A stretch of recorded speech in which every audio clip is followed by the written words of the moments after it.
إن هذا القرآن يهدي للتي هي أقوم ويبشر المؤمنين الذين يعملون الصالحات أن لهم أجرا كبيرا. الحمد لله نحمده ونستعينه ونستغفره ونؤمن به ونتوكل عليه ونعوذ بالله من شرور أنفسنا ومن سيئات أعمالنا من يهده الله فلا مضل له ومن يضلله فلا هادي له ونشهد أن لا إله إلا الله وحده لا شريك له ونشهد أن محمدا عبده ورسوله. أما بعد فأعوذ بالله من الشيطان الرجيم. بسم الله الرحمن الرحیم. ہماری جو کل کی آیات تھیں جس میں اللہ تبارک و تعالیٰ نے فرمایا تھا کہ جو لوگ جن کو ہم نے پیغمبروں سے نوازا، پیغمبر ہم نے ان کی طرف بھیجے ان کی ہدایت کے لیے، تو بہت ساری امتیں ایسی گزری ہیں جن کے طرف پیغمبر بھیجے گئے. کس چیز کے لیے؟ ہدایت کے لیے. پھر اللہ تعالیٰ کیا کہہ رہے ہیں کہ فَأَخَذْنَاهُمْ بِالْبَأْسَاءِ، یعنی ہم نے انہیں سختی کے ساتھ پکڑا کہ شاید وہ عاجزی کریں، ان کے اوپر سختی کی، ان کے اوپر مشکلیں بھیجی، ان کے اوپر ہموم اور غموم بھیجے. یعنی ہر ایک کو اللہ تبارک و تعالیٰ الگ طریقے سے آزماتا ہے. اللہ تعالیٰ کی آزمائش کا طریقہ بالکل الگ ہوتا ہے ہر ایک کے ساتھ. آپ اپنے آپ کا موازنہ دوسرے سے کر ہی نہیں سکتے. کس کو کیا دینا ہے، کس وقت دینا ہے، کس طریقے سے دینا ہے، یہ وہ رب ہی بہتر جانتا ہے. تو اس لیے اللہ تعالیٰ کیا کہہ رہا ہے کہ میں جو یہ سختیاں کرتا ہوں بالبأساء والضراء، کس لیے؟ لعلہم، شاید کہ وہ عاجزی اختیار کریں. ٹھیک ہے، یعنی کیا کہہ رہے ہیں اللہ تبارک و تعالیٰ؟ لعلہم یتضرعون، شاید کہ وہ عاجزی اختیار کریں. آج کی جو آیت ہے اس میں اللہ تبارک و تعالیٰ فرما رہے ہیں قل ارأیتم ان اخذ اللہ سمعکم وابصارکم وختم علی قلوبکم من الہ غیر اللہ یأتیکم بہ انظر کیف نصرف الآیات ثم هم یصدفون. اے نبی ان سے کہہ دیجئے اگر اللہ تمہارے کان اور تمہاری آنکھیں چھین لے اور تمہارے دلوں پر مہر لگا دے تو بتاؤ اللہ کے سوا کون معبود ہے جو تمہیں یہ چیزیں لا دے. دیکھیں کس طرح ہم آیتیں پھیر پھیر کر بیان کرتے ہیں. انظر کیف نصرف الآیات، کس طرح ہم آیتیں پھیر پھیر کر بیان کرتے ہیں. ثم هم یصدفون، پھر بھی وہ منہ موڑتے ہیں. قل ارأیتکم ان اتاکم عذاب اللہ بغتۃ او جہرۃ هل یہلک الا القوم الظالمون. کہیے اگر تم پر اللہ کا عذاب اچانک یا کھلم کھلا آ جائے تو بتاؤ کیا ظالموں کے سوا کوئی اور لوگ بھی ہلاک کیے جائیں گے؟ وما نرسل المرسلین الا مبشرین ومنذرین، اور ہم نے کوئی رسول ایسا نہیں بھیجا جسے خوشخبری دینے والا اور ڈرانے والا نہ بنایا ہو. فمن آمن واصلح فلا خوف علیہم ولا هم یحزنون، پھر جو شخص ایمان لے آئے اور اپنی اصلاح کر لے تو ان پر نہ کوئی خوف ہوگا اور نہ وہ غمگین ہوں گے. والذین کذبوا بآیاتنا یمسهم العذاب بما كانوا یفسقون، اور جن لوگوں نے ہماری آیتوں کو جھٹلایا انہیں اس نافرمانی کی وجہ سے عذاب پہنچے گا جو نافرمانی وہ کرتے تھے. ٹھیک ہے، تو ان آیات میں اللہ تبارک و تعالیٰ نے کیا سب سے پہلے کیا کہا ہے کہ بھلا دیکھو تو اگر اللہ تمہارے کان اور آنکھیں چھین لے، یعنی جس طرح اس نے تمہیں یہ صلاحیتیں بخشی ہیں اسی طرح سے اگر وہ سلب کر لے، یعنی یہی جو صلاحیتیں ہیں تو وہ اللہ تبارک و تعالیٰ لے لے. کبھی کبھی ایسے ذہن میں آتا ہے نا کہ اللہ نہ کرے اللہ تعالیٰ کبھی آنکھیں لے لے تو ہمارا کیا حشر ہوگا، یا ہمارے کان جو ہے وہ صحیح طریقے سے سننا چھوڑ دیں. ہمارے سامنے کئی مثالیں ایسی ہیں، کئی لوگ ایسے ہوتے ہیں جو بیچارے سن بھی نہیں سکتے، بول نہیں سکتے، دیکھ نہیں سکتے. الحمدللہ کتنی بڑی نعمت کی بات ہے کہ اللہ تبارک و تعالیٰ نے یہ نعمتیں ہمیں عطا کی ہیں. اور ہم سے ہمارے گناہوں کے سبب ان نعمتوں کو چھینا نہیں ہے. یہ نہیں کہ ہم گناہگار ہیں، ہم خطا کار ہیں، ہم دن رات گناہوں میں ملوث رہتے ہیں تو اللہ تعالیٰ ان نعمتوں کو چھین لے ہم سے. تو اللہ تعالیٰ کیا کہہ رہے ہیں کہ اگر میں چھین لوں، یعنی جس طرح سے میں نے صلاحیتیں بخشی اسی طریقے سے میں سلب بھی کر سکتا ہوں، تو تمہارا کیا حال ہوگا. جیسے کہ سورۃ ملک میں اللہ تعالیٰ نے فرمایا هو الذی انشأکم وجعل لکم السمع والابصار والافئدہ قلیلا ما تشکرون. وہ اللہ ہی تو ہے جس نے تم کو پیدا کیا اور تمہارے کان، آنکھیں اور دل بنائے. قلیلا ما تشکرون، تم کم ہی شکر ادا کرتے ہو، تم بہت کم شکر ادا کرتے ہو. یعنی اس بات کا احتمال بھی ہے کہ کان اور آنکھیں چھیننے سے مراد یہ ہو کہ وہ ان کے ساتھ شرعی فائدہ اٹھانے سے محروم کر دے. اسی لیے کیا فرمایا وَخَتَمَ عَلَى قُلُوبِكُمْ، اور تمہارے دلوں پر مہر لگا دے. جیسے کہ ایک اور جگہ فرمایا أَمَّن يَمْلِكُ السَّمْعَ وَالْأَبْصَارَ، یا تمہارے کانوں اور آنکھوں کا مالک تمہارے کانوں اور آنکھوں کا مالک کون ہے. اور ایک اور جگہ فرمایا وَاعْلَمُوا أَنَّ اللَّهَ يَحُولُ بَيْنَ الْمَرْءِ وَقَلْبِهِ، اور جان رکھو کہ بے شک اللہ آدمی اور اس کے دل کے درمیان میں حائل ہو جاتا ہے. یعنی آدمی اور اس کے دل کے درمیان میں حائل ہو جاتا ہے. تو اسی لیے آپ یہ دیکھیے کہ اللہ تبارک و تعالی نے جو ہمیں مہلتیں عطا کی ہیں، جو ہمیں نعمتیں عطا کی ہیں، اور کیا فرما رہا ہے کہ انظر کیف نصرف الآیات، دیکھیں ہم کس طرح آیتیں پھیر پھیر کر بیان کرتے ہیں، یعنی کھول کھول کر بیان کرتے ہیں، واضح کرتے ہیں، جس بات کی دلیل ہے کہ اللہ کے سوا کوئی معبود نہیں، اور اللہ کے سوا جن معبودوں کی پوجا کرتے ہیں وہ سراسر باطل و ضلالت ہے. ثم هم يصطفون، پھر بھی یہ لوگ روگردانی کیے جاتے ہیں. یعنی اس بیان کے باوجود یہ لوگ حق سے روگردانی کرتے ہیں اور لوگوں کو بھی حق کی اتباع کرنے سے روک رہے ہیں. جیسے کہ جو ابھی میں نے جیسے آپ کے سامنے پچھلی آیتوں کا جو خلاصہ بیان کیا تھا، اس میں بھی اللہ تعالیٰ نے کیا فرمایا تھا کہ پس ہماری طرف سے ان پر سختی آئی تو کیوں نہ انہوں نے عاجزی اختیار کی. یعنی ابھی اللہ تبارک و تعالیٰ نے ہمارے پاس نعمتیں چھوڑی ہوئی ہیں. اللہ تعالیٰ کیا چاہتا ہے؟ ہم عاجزی اختیار کریں، ہم عاجزی اختیار کریں. تو اسی لیے کیا فرمایا پھر جب انہوں نے اس نصیحت کو جو انہیں کی گئی تھی بھلا دیا تو ہم نے ہر طرح کی خوشحالیوں کے دروازے ان کے لیے کھول دیے. کل ہم نے سنا تھا نا کہ ہر طرح کی خوشحالیوں کے دروازے ان کے لیے کھول دیے، یہاں تک کہ وہ ان بخششوں میں جو انہیں عطا کی گئی تھی خوب مگن ہو گئے تو اچانک ہم نے انہیں آ پکڑا. یعنی اللہ تبارک و تعالی کی اس فرمان سے کیا اہم بات پتہ چلتی ہے کہ اگر نافرمانیوں کے باوجود بھی اللہ تعالیٰ کی نعمتیں وافر مقدار میں آپ کو ملتی رہے تو یہ نعمتیں عذاب کا پیش خیمہ ہوتی ہیں. اللہ سبحانہ و تعالیٰ پکڑنا چاہتا ہے. اللہ تعالیٰ کہہ رہے ہیں میں تم سے اگر تمہاری آنکھیں یعنی تمہاری بینائی تم سے چھین لوں اور تمہاری گویائی تم سے چھین لوں تو تم کیا کر سکتے ہو؟ وختم علی قلوبہم علی قلوبکم، تمہارے دلوں پر مہر لگا دوں. تو اللہ تعالیٰ پکڑنے سے پہلے ایک آخری مہلت دیتا ہے.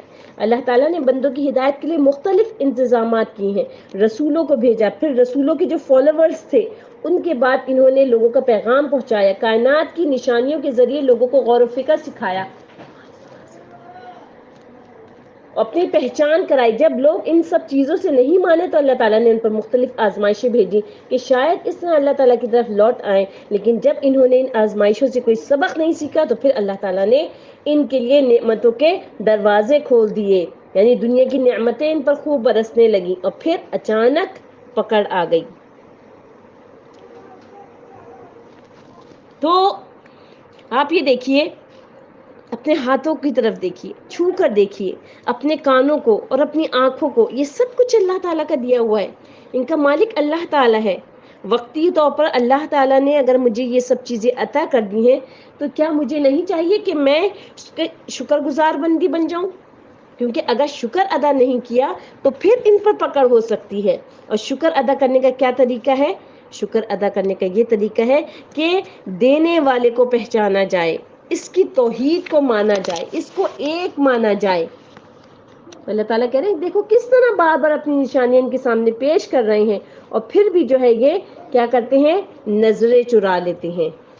یعنی جیسا شکر ادا کرنا چاہیے ویسا شکر نہیں ادا کرتے، بلکہ نافرمانی کیے جاتے ہیں، کفر کیے جاتے ہیں۔ تو یہ جو ہے اس بات کی دلیل ہے کہ اللہ تعالیٰ کے سوا کوئی معبود نہیں۔ پھر ہم کون ہوتے ہیں کہ ہم حق سے روگردانی کریں؟ آگے اللہ تعالیٰ نے فرمایا کہہ دیجئے بھلا بتاؤ تو اگر تم پر اللہ کا جو عذاب ہے وہ بے خبری میں آ جائے، یعنی بغتتاً اچانک آ جائے اور تمہیں شعور ہی نہ ہو، او جہرتاً یا کھلم کھلا واضح طور پر کھلی آنکھوں کے ساتھ آ جائے، بغتتاً آ جائے یا جہرتاً آ جائے، هل یہلک الا القوم الظالمون، کیا ظالم لوگوں کے سوا اور کوئی اور بھی ہلاک ہوگا؟ اللہ تعالیٰ سوال کر رہے ہیں، یعنی عذاب آئے گا تو ان لوگوں کو اپنی لپیٹ میں لے لے گا جو اللہ تعالیٰ کے ساتھ شرک کرتے ہوں گے، اور صرف وہی لوگ نجات پائیں گے جو اللہ وحدہ لا شریک کی عبادت کرتے اور اس کے ساتھ کسی کو شریک نہیں ٹھہراتے ہوں گے۔ ایسے لوگوں کو کوئی خوف نہیں ہوگا، غم نہیں ہوگا۔ الذين آمنوا ولم يلبسوا ایمانهم بظلم اولئک لهم الامن وهم مهتدون، جو لوگ ایمان لائے اور اپنے ایمان کو شرک کے ظلم سے محفوظ نہیں کیا، محفوظ نہیں، مخلوط نہیں کیا، یعنی خلط ملط نہیں کیا، ملایا نہیں، ان کے لیے امن ہے۔ اولئک لهم الامن، ان کے لیے امن ہے، وهم مهتدون، اور وہی ہدایت پانے والے ہیں۔ تو اللہ تعالیٰ فرما رہے ہیں اور ہم جو پیغمبر بھیجتے رہے ہیں تو وہ صرف خوشخبری سنانے اور ڈرانے کے لیے ہیں، یعنی وہ اللہ تعالیٰ کے نیک بندوں کو نعمتوں کی خوشخبری سناتے تھے اور کفر کرنے والوں کو ڈراتے تھے، اللہ تعالیٰ کے عذابوں سے، اس کی خوفناک سزاؤں سے ڈراتے تھے۔ اسی لیے فرمایا فمن آمن واصلح، پھر جو شخص ایمان لائے اور نیکوکار ہو جائے، جس شخص کا دل انبیاء کرام کی لائی ہوئی تعلیمات پر ایمان لے آئے اور وہ ان کی اتباع کرے اور اپنے عمل کی اصلاح کرے تو کیا ہوگا؟ فلا خوف علیہم، تو ایسے لوگوں کو کچھ خوف نہیں ہوگا، یعنی مستقبل کی زندگی میں انہوں نے جو کچھ اپنے پیچھے چھوڑا ہوگا اس کا نگہبان اور محافظ کون ہوگا؟ اللہ ہوگا۔ پھر فرمایا والذین کذبوا بآیاتنا، اور جنہوں نے ہماری آیتوں کو جھٹلایا، یمسهم العذاب بما كانوا یفسقون، ان کی نافرمانیوں کے سبب انہیں عذاب پہنچے گا۔ انبیاء کرام علیہ السلام کے لائے ہوئے دین شریعت کے ساتھ کفر کرنے، اللہ تعالیٰ کے احکام و اطاعت سے خارج ہو جانے اور ممنوع اور حرام کاموں کے ارتکاب، اور جو محرمات ہیں، یعنی جو محرمات ہیں جو کہ حرام قرار دی گئی ہیں جو چیزیں، اس کی بے حرمتی کرنے کی وجہ سے ان کو عذاب ہوگا۔ تو یہ چیز ہے سمجھنے کی کہ آج ہم اس بات کو سمجھیں کہ بشیرن و نذیرن جو کہا گیا، اللہ تعالیٰ نے ڈرانے والا بھی کہا اور خوشخبری دینے والا بھی کہا، تو وہ کس کے لیے ہے؟ اور ہم اپنے آپ کو کہاں پہ کھڑا ہوا پاتے ہیں؟ آیا ہم اللہ تعالیٰ کی آیتوں کا انکار کرنے والے ہیں یا ہم اللہ تعالیٰ کے پسندیدہ بندے ہیں؟ پھر فرمایا قل لا اقول لكم عندي خزائن الله ولا اعلم الغيب ولا اقول لكم اني ملك ان اتبع الا ما يوحى الي قل هل يستوي الاعمى والبصير افلا تتفكرون، اے نبی کہہ دیجئے میں تم سے نہیں کہتا کہ میرے پاس اللہ کے خزانے ہیں، قل لا اقول لكم عندي خزائن الله، اور نہ میں غیب جانتا ہوں، ولا اعلم الغیب، صاف صاف آیتیں ہیں، ولا اقول لکم انی ملک، اور نہ میں تم سے یہ کہتا ہوں کہ میں فرشتہ ہوں، میں تو اس چیز کی پیروی کرتا ہوں جو میری طرف وحی کی جاتی ہے۔ کہہ دیجئے کیا نابینا اور بینا برابر ہو سکتے ہیں؟ هل يستوي الاعمى والبصير افلا تتفکرون، پھر کیا تم غور نہیں کرتے ہو؟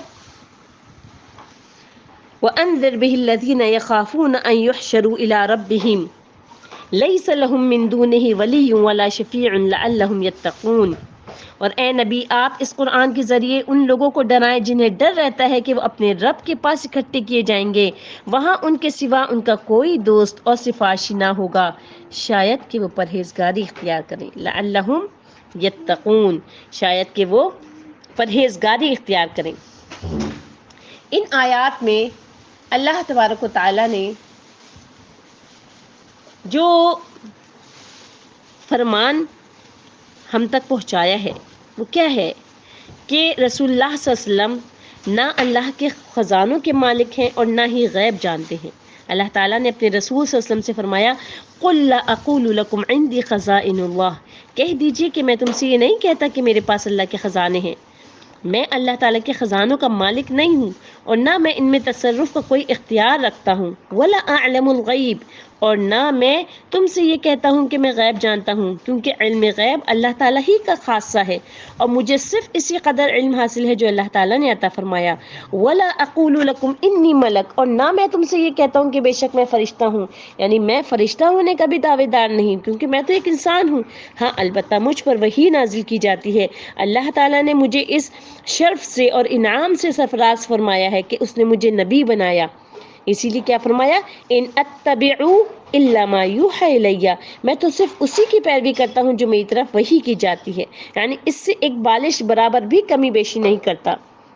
قل هل يستوي الاعمى والبصير، کہہ دیجئے کہ بھلا اندھا اور دیکھنے والا برابر ہو سکتے ہیں، یعنی جو شخص حق کی اتباع کرے اور ہدایت یافتہ ہو تو وہ اور حق سے دور ہو کر گمراہ ہو جانے والا برابر کیسے ہو سکتے ہیں؟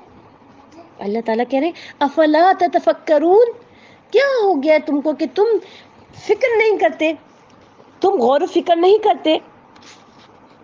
جیسے کہ ایک اور جگہ فرمایا بھلا جو شخص یہ جانتا ہے کہ جو کچھ آپ کے پروردگار کی طرف سے آپ پر نازل ہوا ہے وہی حق ہے، وہ اس شخص کی طرح ہے جو اندھا ہے، بس نصیحت وہ حاصل کرتے ہیں جو عقل مند ہیں۔ اور فرمانے باری تعالیٰ کیا ہے، اور اے نبی آپ اس قرآن کے ذریعے سے ان لوگوں کو ڈرائیں جو لوگ خوف رکھتے ہیں کہ اپنے پروردگار کے روبرو حاضر کیے جائیں گے اور جانتے ہیں کہ اس کے سوا نہ تو ان کا کوئی دوست ہوگا اور نہ سفارشی ہوگا، یعنی اے محمد صلی اللہ علیہ وسلم اس قرآن کے ذریعے سے ان لوگوں کو نصیحت کریں، اس قرآن کے ذریعے سے کیا کریں، نصیحت کریں۔ الذین هم من خشیت ربهم مشفقون، وہ لوگ جو اپنے پروردگار کے خوف سے ڈرتے ہیں، اور ان لوگوں کو یخشون ربهم ویخافون سوء الحساب، اور جو اپنے پروردگار سے ڈرتے رہتے ہیں اور برے حساب سے خوف کھاتے ہیں کہ ان کا ایسا نہ ہو کہ کہیں اعمال نامہ ان کے جو ہے وہ دائیں ہاتھ کے بجائے بائیں ہاتھ میں دے دیا جائے۔ الذین یخافون ان یحشروا، وہ لوگ کہ اس بات کا خوف رکھتے ہیں کہ اللہ کے روبرو حاضر کیے جائیں گے قیامت کے دن، لیس لہم ان کے لیے نہیں ہوگا من دونہ من ولی، اس کے سوا کوئی دوست نہیں ہوگا اللہ کے سوا، ولا شفیع، اور نہ کوئی سفارشی ہوگا، یعنی ان کا جو ہے وہ اس دن نہ کوئی دوست ہوگا نہ کوئی سفارش کرنے والا ہوگا جو سفارش کر کے انہیں اس کے عذاب سے بچا دے اگر وہ اس کا ارادہ کریں، لعلہم یتقون، شاید کہ وہ پرہیزگار بن جائیں، انہیں اس دن سے ڈرائیں جس میں اللہ عز و جل کے سوا اور کوئی حاکم نہیں ہوگا، لعلہم یتقون۔ اس کا ایک مفہوم یہ بھی ہے کہ اس دنیا میں ایسا عمل کرنا شروع کر دیں کہ جس کی وجہ سے انہیں اللہ تعالیٰ قیامت کے دن کے عذاب سے نجات عطا فرما دے اور بہت زیادہ ثواب اور اجر عطا فرما دے، یعنی ایسا عمل جو ہے وہ شروع کر دے۔ ایسا عمل کیا ہو سکتا ہے؟ ایسا عمل سب سے پہلے تو آپ کے اندر اخلاص ہو، آپ کے اندر خلوص ہو، آپ کے دل میں اللہ تعالیٰ کی محبت ہو۔ جب آپ کے دل میں اللہ تعالیٰ کی محبت ہوتی ہے نا تو پھر آپ دنیا والوں کو چھوڑ دیتے ہیں، وہ آپ کو کیا کہہ رہے ہیں، کیا آپ کو سمجھتے ہیں، آپ کے متعلق کیا ریمارکس پاس کرتے ہیں، سب کچھ چھوڑ دیتے ہیں۔ جب آپ کی نظر صرف آخرت پر ہو جاتی ہے تو آپ کی دنیا کا بھی ہر عمل اللہ تعالیٰ ایسا برکتی کر دیتا ہے، ایسے برکت والا ہو جاتا ہے کہ آپ اس کے لیے کوشش بھی نہیں کر رہے ہوتے اور اللہ تعالیٰ اس میں برکت ڈال دیتے ہیں. کیونکہ ظاہر ہے جب تک ہم زندہ ہیں، جب تک تو ہمیں جو دن ہے وہ اسی دنیا میں گزارنے نا. انہی لوگوں سے ہی ہمارا پالا پڑا ہوا ہے، انہی لوگوں کے ساتھ ہی ہم نے کمٹمنٹ کرنی ہے، ان لوگوں کے ساتھ، ان لوگوں کو ہی ہم نے ساتھ لے کر چلنا ہے. تو اللہ تبارک و تعالی ہمارے ان چیزوں میں برکت ڈال دیتے ہیں کہ جب آپ کے اندر اخلاص ہوتا ہے، جب آپ کے اندر خلوص ہوتا ہے، جب آپ لوگوں کے کہنے کی پرواہ نہیں کرتے. تو پیاری بہنوں، کوشش کیجئے کہ اب تک جتنا خلوص آپ کے اندر ہے، الحمدللہ کہ ہم کوشش کر رہے ہیں. اللہ کا شکر ہے کہ اللہ تبارک و تعالیٰ نے ہمیں اس بات کی توفیق عطا کی ہے کہ ہم کچھ نہ کچھ کوشش کر رہے ہیں. تو اس کوشش کو تھوڑا سا اور بڑھا دیجئے. لیس للانسان الا ما سعى، انسان کے لیے وہی ہے جس چیز کی اس نے کوشش کی. تو پھر انشاءاللہ ہمیں اس بات کا نہ کوئی خوف ہوگا اور نہ ہی ہم غمگین ہوں گے کہ ہمارا اعمال جو ہے وہ کس چیز سے بھرا جا رہا ہے. کیونکہ جب ہمارا اخلاص جو ہوگا وہ اللہ تبارک و تعالیٰ کے پاس مقبول ہو جائے گا. سب سے پہلی جو چیز جو زمین سے جاری ہوتی ہے وہ نیت ہوتی ہے، اور اللہ تعالیٰ کے پاس سے جو آ رہی ہے وہ توفیق ہے. اللہ تعالیٰ سے خالص نیت مانگیے اور اس سے اس کی توفیق مانگیے. دیکھیے گا انشاءاللہ اللہ تبارک و تعالیٰ آپ کی زندگیوں میں بھی ایسی برکتیں دے دے گا کہ آپ خوش ہو جائیں گے، اندر تک سے خوش ہو جائیں گے انشاءاللہ. اور جیسے ہی آپ کی آنکھیں بند ہوں گی ویسے ہی اپنے اعمال کی بدولت اللہ کے پاس جانے پر آپ خوش ہو جائیں گے.